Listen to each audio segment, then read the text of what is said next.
All right, here we go, Jen. The AWOL Vision 132-inch ALR screen up on the wall. Wow, it looks really nice, but I thought we had a 150-inch. Why'd we go smaller? Well, okay, there's 3 reasons, but the main one is it's seamless. It's the world's largest seamless ALR screen, so it's pretty awesome. But before I give the other 2 reasons and the buying advice at the end, we should show them how we got this thing up here on the wall. Sounds good, let's go.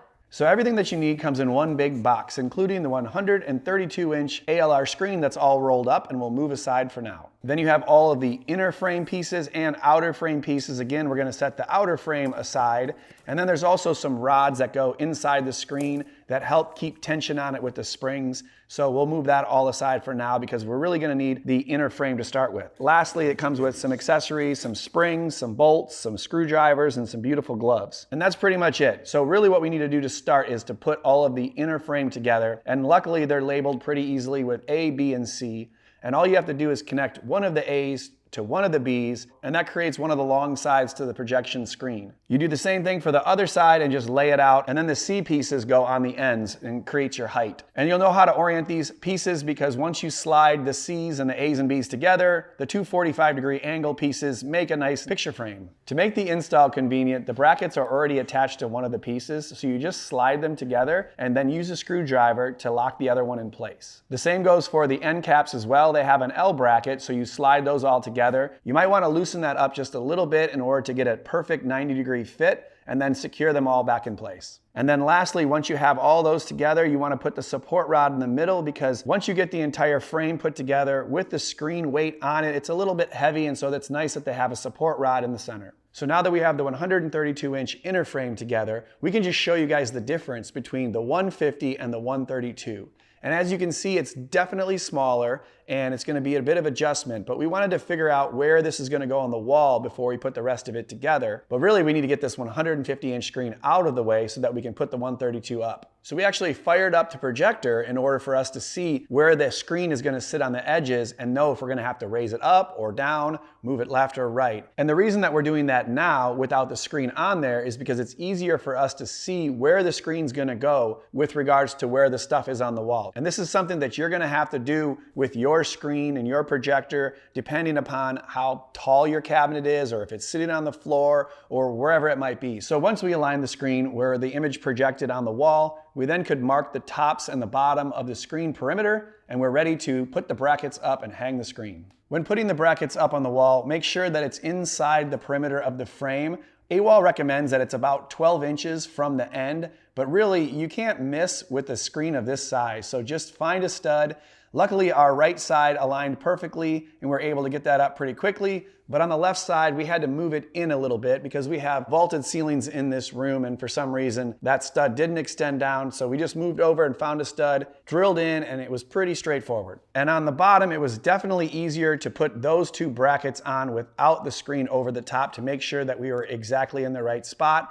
Again, finding the studs, compressing the little brackets in order for them to clip into place correctly, and then just screwing them right to the wall.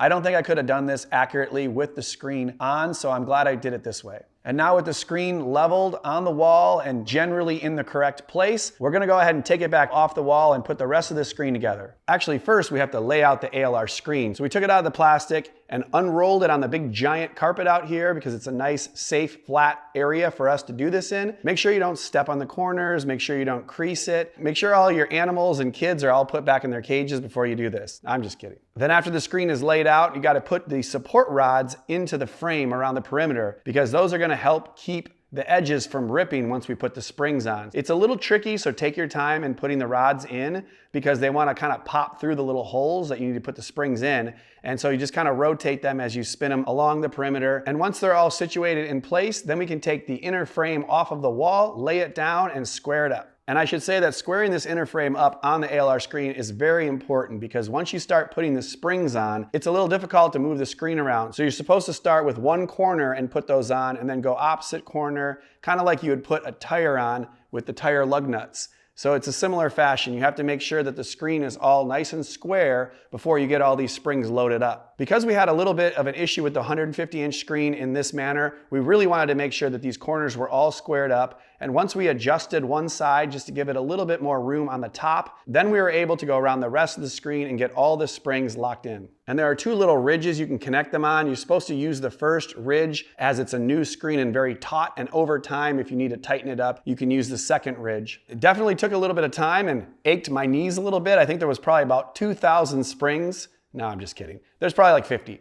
But we got them all on, and now it's time to put the outer frame around the edges because that's what's going to give it the nice, clean, finished look around the edge when we flip it over. Again, we have A and B and C pieces, so we connect an A and a B, and then the C's go on the end, and we just put one screw on each end of these. And then lastly, we just have these little corner pieces that go over these edges just in case there's a little bit of gap in between the metal pieces. And I think the corner pieces make the screen look nice and clean as well. So I'm really excited now. It's time to put this screen up, fire the projector up, and see how our measurements work. Did we get everything aligned properly? Let's get it going. And to be honest, we were pretty darn close.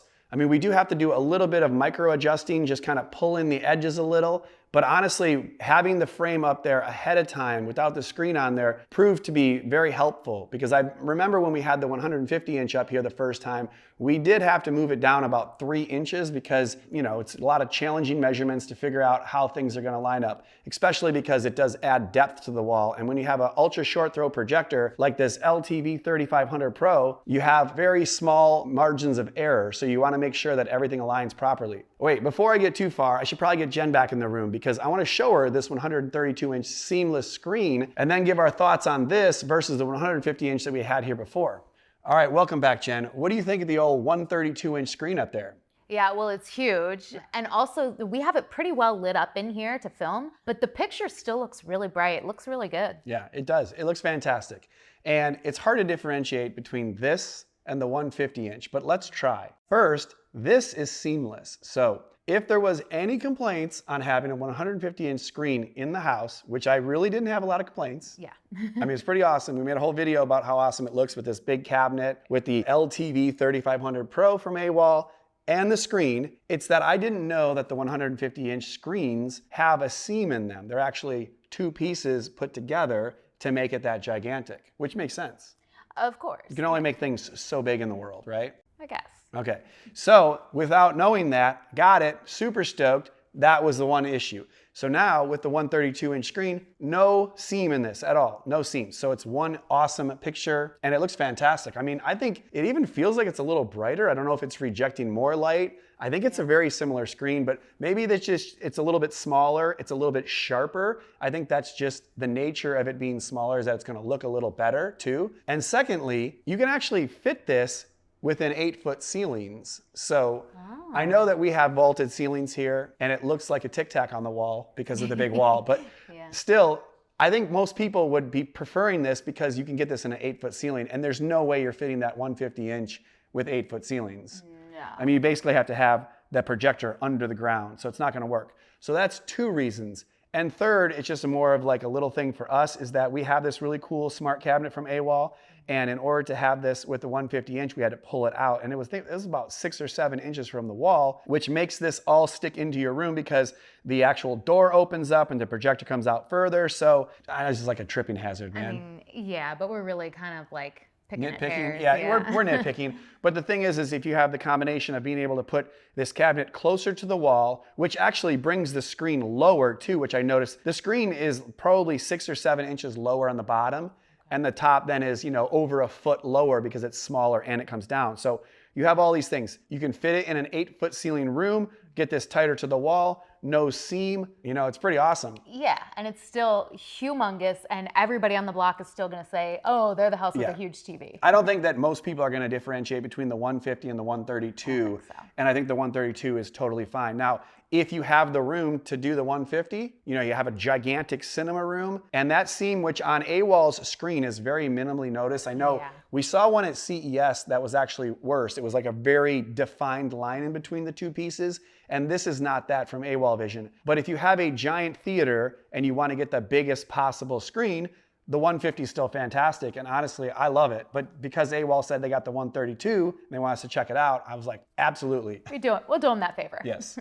And the great thing about the 132 and the 150 inch is that you don't have to put any wires in the wall. You don't have to have electrical experience to do all this. I mean, we basically put the screen together in a couple of hours, got it up here. Yes, there is some measuring that you have to do to make sure you're precise. And we gave people some of those tidbits in order to do it accurately the first time. But really, it's not too shabby for an install. Yeah, I mean, not everybody has a Be the Installer at home. Or $150,000 for like a micro LED, which would be the only thing that you can get of this scale in your house, you know what I mean? Yeah. But I think AWOL Vision knows what they're doing, and this screen's fantastic. We have the LTV 3500 Pro, which is awesome and super bright, trichroma, all that. And even this cabinet's awesome. I really love how it kind of brings it all together for our living room. Yeah, and thank you to AWOL Vision for sending us this beautiful 132-inch screen. If you want to check out any more information about any other products, check the links in the description below. Yes, and if you have questions, hit us up because I'm happy to answer them, and subscribe and like and all those kinds of things, and we'll see you in the next video. Bye.